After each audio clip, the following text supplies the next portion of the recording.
Nicole Carter walked into her favorite downtown restaurant for lunch on a bright Tuesday afternoon. The place was lively, with the soft hum of conversations and the clinking of utensils filling the air. Nicole, dressed in a simple blouse and jeans, moved with the confidence of someone who was used to being in charge. As an FBI agent with years of experience, she was no stranger to difficult situations. But today, she was simply here to relax and meet her colleague, Mark Davis, for a quick meeting over lunch. Nicole greeted the hostess with a warm smile and took a seat by the window. She enjoyed the view of the bustling street outside, watching people go about their day. She ordered her favorite drink and pulled out her phone to check messages while waiting for Mark. It was just another ordinary day, or so she thought. A few blocks away, Officer James Carter was patrolling in his cruiser. James was known for his quick temper and his tendency to act without thinking. He prided himself on keeping order in the city, but his methods often left people questioning his judgment. As he drove past the restaurant, his attention was drawn to Nicole sitting by the window. Something about her presence immediately triggered his biases. Without any real reason, he decided to investigate. Officer Carter parked his car and entered the restaurant, scanning the room until his eyes landed on Nicole. He adjusted his belt, puffed out his chest, and approached her table. Nicole, sensing his presence, looked up with a polite smile. "Can I help you, officer?" she asked calmly. "I need to see some identification," Officer Carter demanded, his tone sharp and commanding. The sudden request caught Nicole off guard, but she remained composed. "Is there a problem, officer?" she asked, keeping her voice steady. Carter crossed his arms, glancing around to make sure he had the attention of the diners. "You look out of place here. I need to know what you're doing in this restaurant." The room grew quiet as conversations stopped and eyes turned toward the unfolding scene. Nicole felt the weight of everyone's gaze, but refused to let it rattle her. "I'm here for lunch, just like everyone else," she replied. "May I ask why you're questioning me?" Her calm response seemed to irritate Carter further. He insisted that she step outside to answer some questions. Nicole stood her ground, explaining that she was waiting for a colleague and had done nothing wrong. However, Carter's tone grew more aggressive, and he accused her of resisting authority. As the tension escalated, some of the diners began to whisper among themselves. A few even pulled out their phones to record the interaction. Nicole, realizing that the situation was quickly spiraling out of control, tried once more to defuse it. "Officer, if you check my bag, you'll find my badge. I'm an FBI agent." But Carter wasn't listening. Convinced of his own authority, he grabbed her arm and began to lead her toward the door. Nicole allowed him to, knowing she had nothing to hide and wanting to avoid further escalation in front of the growing crowd. The whispers turned into murmurs of disbelief as the diners watched the scene unfold. Some tried to intervene, but Carter waved them off. Outside the restaurant, Nicole kept her cool, knowing that the truth would soon come to light. Outside the restaurant, a small crowd had started to gather. Passers-by stopped to see what the commotion was about, their curiosity piqued by the unusual scene. Officer Carter, still holding Nicole's arm, looked stern and determined to assert his authority. Nicole, however, remained calm, her FBI training keeping her emotions in check. "I told you, officer," Nicole said evenly. "I am an FBI agent. If you check my bag, you'll find my badge and ID. I'm happy to cooperate, but I suggest you verify your information before going any further." But Carter wasn't listening. His pride and biases clouded his judgment. To him, Nicole's calmness came off as defiance, and he was determined to show her who was in charge. He reached for his radio, calling for backup. "We have a possible suspect here," he announced loudly, making sure the crowd could hear. The murmurs among the onlookers grew louder, some clearly uncomfortable with what they were witnessing. Inside the restaurant, Nicole's colleague, Mark Davis, had just arrived. Spotting the unusual scene through the window, he rushed outside to see Nicole standing beside Carter, handcuffed and surrounded by onlookers. His jaw dropped. Mark knew Nickel as one of the most capable agents in their field. This was clearly a misunderstanding, and he wasn't going to let it go any further. "Officer, what's going on here?" Mark asked as he approached the scene, his voice calm but firm. Carter turned to Mark, sizing him up. "This woman was acting suspiciously," he replied. "I'm bringing her in for questioning." Mark raised an eyebrow, his FBI badge already in hand. "Suspiciously? She's a senior FBI agent, and you're making a serious mistake." Carter's face stiffened as Mark's words registered, but he quickly dismissed them. "I haven't seen any badge," he replied defensively, his grip on Nickel's arm tightening slightly. Nickel, sensing Mark's presence, took a step forward. "Mark, good to see you. Could you please explain to the officer who I am? He seems reluctant to check my credentials." Mark nodded and turned to Carter. "Officer, release her immediately. She's not only innocent but also outranks us both in authority." By now, Carter's backup had arrived. Two other officers stepping out of their squad car, surveying the tense situation. They approached cautiously, noticing the growing crowd and the concerned expressions on people's faces. Mark walked over to Nicole's bag, retrieving her badge and holding it up for everyone to see. "This is her ID," he said firmly. "She's an FBI agent, and you've just made a very serious mistake." Carter's expression shifted from confidence to unease as he stared at the badge. The realization hit him hard, but he hesitated to admit his error. "Well, I didn't know," he muttered, trying to save face. "She should have shown it sooner." Nicole met his gaze, her composure unshaken. "I tried, officer, but you didn't give me the chance. Instead, you assumed and acted without verifying the facts." The crowd began to whisper, some voices expressing shock while others criticized Carter's behavior. The two backup officers exchanged looks, clearly uncomfortable with the situation. One of them stepped forward and addressed Nicole directly. "Ma'am, we apologize for this misunderstanding. You're free to go." Nicole nodded but didn't leave just yet. "This isn't just about me," she said, her voice steady. "It's about making sure this doesn't happen to anyone else." As Carter fumbled for words, Mark stepped closer to Nicole, offering his support. The crowd began to disperse, but the tension lingered. Nicole knew this was far from over. There was a bigger issue to address, and she intended to see it through. The tension outside the restaurant was palpable. Officer Carter stood frozen, his confidence shaken as he tried to process what had just happened. The crowd lingered, their murmurs a mix of shock and disbelief. Nicole, her calm demeanor intact, looked around at the faces watching her. She knew this wasn't just about her anymore. This moment had exposed a deeper issue that needed addressing. Mark turned to Nicole, his expression a mix of concern and respect. "Are you okay?" he asked quietly. Nicole gave a small nod. "I'm fine, but this situation isn't," she replied. Her tone was steady, but there was a determination in her voice that Mark knew well. Nicole wasn't someone to let injustice slide. The two backup officers, visibly uncomfortable with the unfolding scene, approached Nicole. One of them, a younger officer named Ramirez, spoke up. "Ma'am, we're really sorry for what happened. We didn't realize who you were." Nicole gave him a measured look. "It's not about who I am," she said firmly. "It's about the assumptions made without evidence. What if I weren't an FBI agent? What if I didn't have someone here to vouch for me? What would have happened then?" Ramirez nodded, clearly at a loss for words. The other officer, a more senior man, stepped in. "We'll file a report on this incident," he said. "Rest assured, we'll review the matter thoroughly." Nicole turned her gaze to Officer Carter, who stood a few steps away, his face a mix of embarrassment and defiance. "Officer," she began, her voice calm but authoritative, "I'd like to hear your reasoning for detaining me. What exactly made you think I was suspicious?" Carter fidgeted, his usual bravado nowhere to be found. "You were sitting alone, looking out of place," he muttered.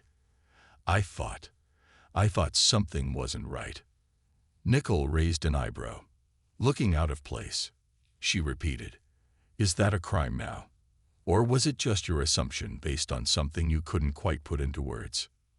The crowd, still gathered in small groups, watched the exchange intently.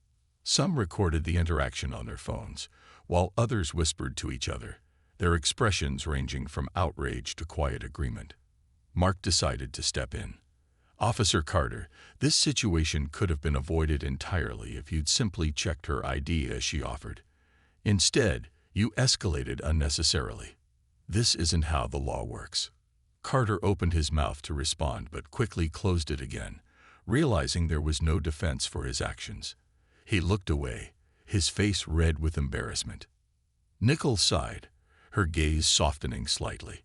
"Officer Carter, I don't know what motivated your actions today, but I hope this serves as a lesson. Bias, whether intentional or not, can lead to mistakes that harm people. I'm giving you the benefit of the doubt, but I expect accountability."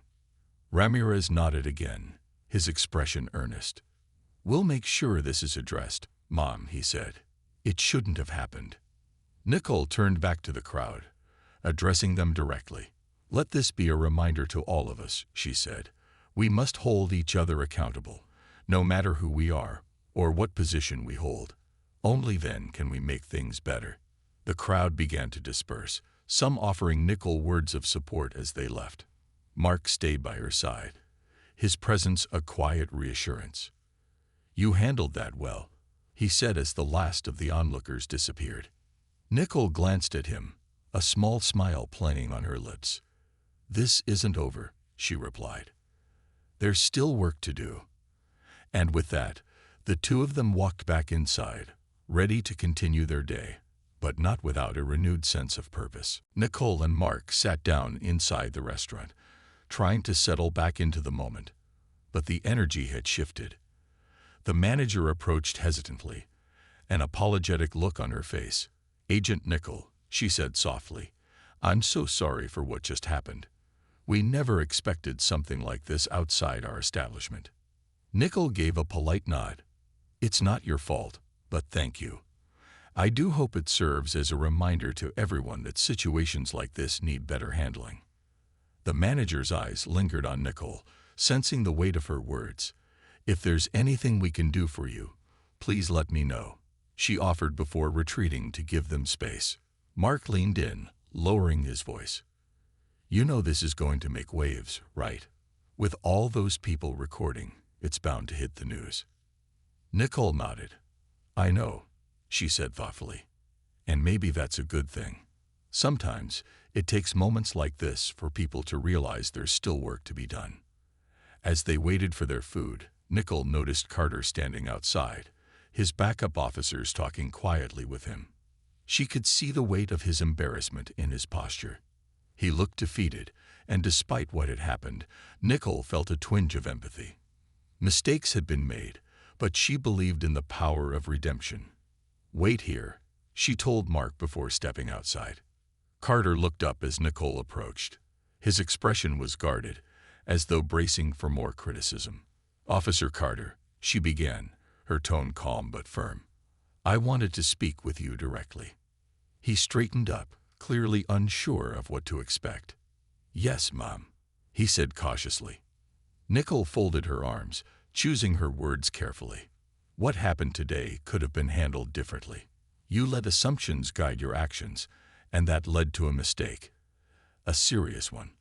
But I'm here to tell you that this doesn't have to define you." Carter blinked, clearly caught off guard by her words. I didn't mean to cause harm," he stammered. "I just thought." Nicole held up a hand, stopping him.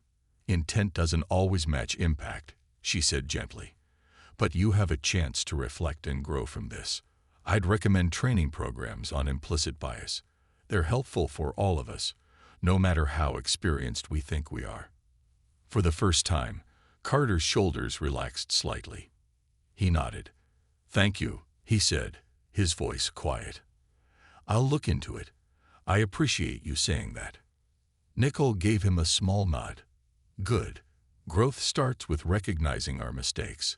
I hope you'll use this experience to become a better officer." With that, she turned and headed back into the restaurant. Mark looked up as she returned, raising an eyebrow. "That was unexpected," he remarked. Nicole shrugged. "We all make mistakes, Mark. It's what we do after them that defines who we are." Their food arrived, and they began to eat, the tension easing into something lighter. But Nicole's mind was already turning over the possibilities. She knew this incident was going to spark conversations, not just in the community, but possibly on a larger scale. It was a chance to push for meaningful change, and she wasn't about to let it slip by. As the meal wrapped up, Nicole smiled at Mark. "This was supposed to be a quiet lunch," she said with a hint of humor. Mark chuckled. "With you around, quiet isn't an option." Nicole laughed softly, but her resolve was clear. She had work to do, and this was only the beginning. Nicole spent the rest of the meal reflecting on the events that had just unfolded.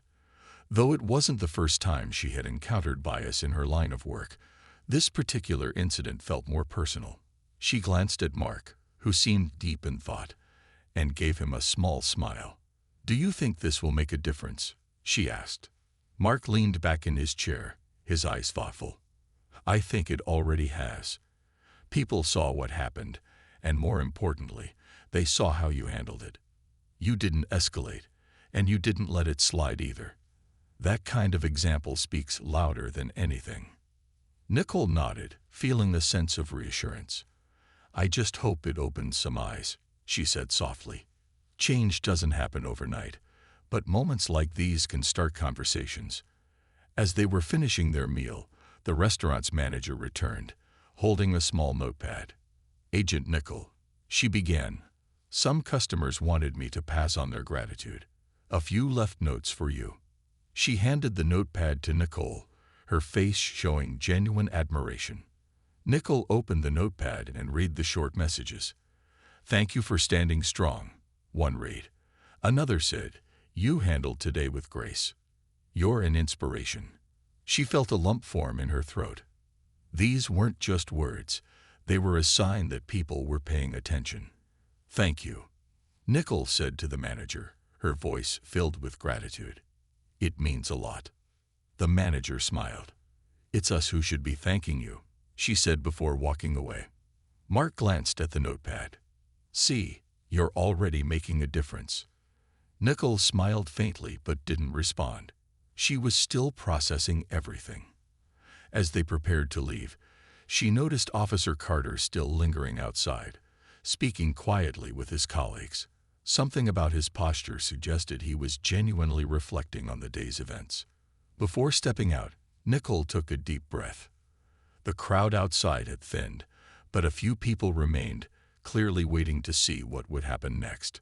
She walked with confidence, her head held high. Mark followed close behind, his presence steady and supportive. As they reached the street, one of the onlookers approached her cautiously. "Excuse me," the woman said, her voice hesitant. "I just wanted to say thank you. My son saw what happened, and I think it taught him an important lesson about standing up for what's right." Nicole's smile widened. "Thank you for sharing that," she replied. "It means a lot to know that this moment resonated with someone." The woman nodded, her expression grateful, before stepping back into the crowd. Mark gave Nicole a knowing look. "You're inspiring people, whether you realize it or not," he said. As they walked to their car, Nicole's mind was already spinning with ideas. This wasn't just about what had happened to her. It was about ensuring that others wouldn't have to face the same situation. She knew she had a platform, and she intended to use it wisely. Mark broke the silence. "So, what's next?" he asked. Nicole smiled. "Change," she said simply. "It's not easy, and it's not quick, but it's necessary. And it starts with moments like this."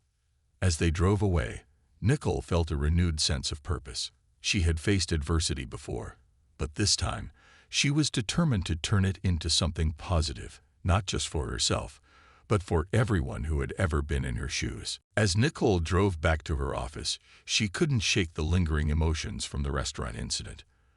The support from strangers had been uplifting, but it also reminded her of how much work still needed to be done. The city she served was diverse and vibrant, yet moments like today revealed the gaps that still existed in understanding and fairness. Mark sat in the passenger seat, his gaze shifting between Nicole and the road. "You know, you handled everything with such composure. Not many people would have been able to keep their cool like that." Nicole smiled faintly, keeping her eyes on the road.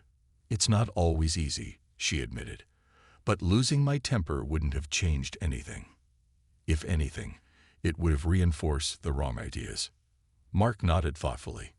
"True, but your response showed strength, and people noticed. That officer, he looked like he was rethinking everything by the time you talked to him." Nicole sighed. "I hope so. People make mistakes, but they need to learn from them. That's the only way forward."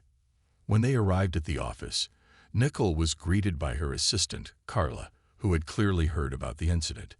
"Agent Nicole," Carla said, her voice full of concern, "are you okay? I saw some clips online, and it looked intense." Nicole waved a hand dismissively. "I'm fine, Carla. It's part of the job, unfortunately, but it's also an opportunity to address these issues head-on." Carla nodded, her expression softening. "Well, for what it's worth, people are talking about it, and most of what I've seen online has been supportive." Nicole wasn't surprised. Social media had a way of amplifying moments like this, and she was glad the narrative seemed to focus on the lessons to be learned rather than just the drama. Still, she knew she couldn't control how everyone interpreted the event. She headed to her desk and found her inbox flooded with messages, some from colleagues, some from community members, and even a few from complete strangers. Most were supportive, praising her professionalism and resilience, but a few were critical, questioning whether she had overreacted or made a big deal out of nothing. Nicole took a deep breath. She knew that criticism came with the territory. No matter how carefully she navigated a situation, there would always be people who disagreed. What mattered most was staying true to her values and continuing to push for positive change. Later that afternoon, she received a call from the police chief. "Nicole," the chief began, "I saw the footage from earlier. First off, let me say how impressed I was with how you handled everything." "Thank you, Chief," Nicole replied. "It wasn't exactly how I planned to spend my lunch, but I'm glad it's sparking conversation." The chief chuckled. "That's one way to put it. I've already gotten a few calls from community leaders wanting to discuss implicit bias training for officers. It's something we've been working on, but today's incident might be the push we needed to take it further." Nicole's heart lifted at the news. "That's good to hear," she said. "If there's anything I can do to help, let me know." "We'll definitely need your input," the chief assured her. "This is a chance to set an example for other departments too." After the call ended, Nicole leaned back in her chair, a sense of quiet satisfaction washing over her. She knew the road ahead would be long, but moments like this reminded her why she had chosen this path. It wasn't just about enforcing the law. It was about making sure the law served everyone equally. As the sun began to set outside her window, Nicole felt a renewed sense of purpose. Change wasn't easy, but it was possible. And today had been a step in the right direction. The next morning, Nicole woke up to a flurry of messages and notifications. Overnight, the incident had gone viral. News outlets were reporting on it, and her inbox was filled with emails from community leaders, activists, and everyday citizens. While most were supportive, some questioned what it all meant for the city. Nicole sipped her coffee, her mind already spinning with ideas. She wasn't the type to let a moment like this pass by without action. The attention the situation had garnered was an opportunity to spark change, not just within the police department, but across the city. Later that day, Nicole met with the police chief and a group of officers, including the one from the restaurant. The atmosphere was tense at first, but Nicole's calm demeanor set the tone. She wanted this to be a constructive conversation, not a confrontation. "Let's talk about what happened yesterday," Nicole began, addressing the group. "It's not about pointing fingers or assigning blame. It's about understanding where we went wrong and how we can do better. The officer involved, visibly uncomfortable, finally spoke up. I realize now that I acted on assumptions, and I'm sorry for that. I should have handled it differently. Nicole nodded, appreciating his honesty. Acknowledging that is the first step. The next step is making sure it doesn't happen again, not just for you, but for every officer in this department. The discussion that followed was productive. Nicole shared her experiences and insights, and the officers listened attentively. They talked about implicit bias, the importance of community trust, and the need for better training. By the end of the meeting, there was a shared sense of determination to turn this incident into a learning experience. A few days later, Nicole stood before a packed room at a community forum. Residents, local officials, and members of the press had gathered to hear what she had to say. The buzz in the room was palpable as she stepped up to the podium. "Good evening," she began, her voice steady and confident.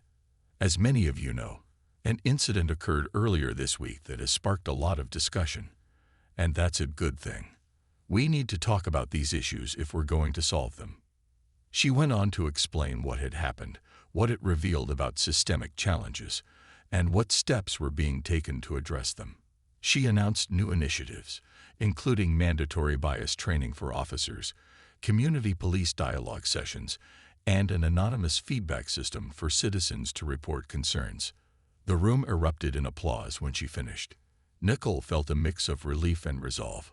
She knew this was just the beginning. Real change would take time, effort, and the willingness of everyone involved to work together. As the event wrapped up, a young woman approached her, holding a notebook. "Agent Nicole," she said shyly, "I just wanted to thank you. Seeing how you handled everything has inspired me. I'm studying criminal justice, and I hope to make a difference like you someday." Nicole smiled warmly, her heart swelling with pride. "You will," she said. "It's not always easy, but it's worth it."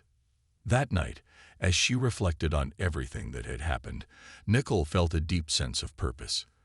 The challenges were great, but so was the potential for progress. She was ready to keep pushing, knowing that every step forward made a difference, not just for her, but for the entire community.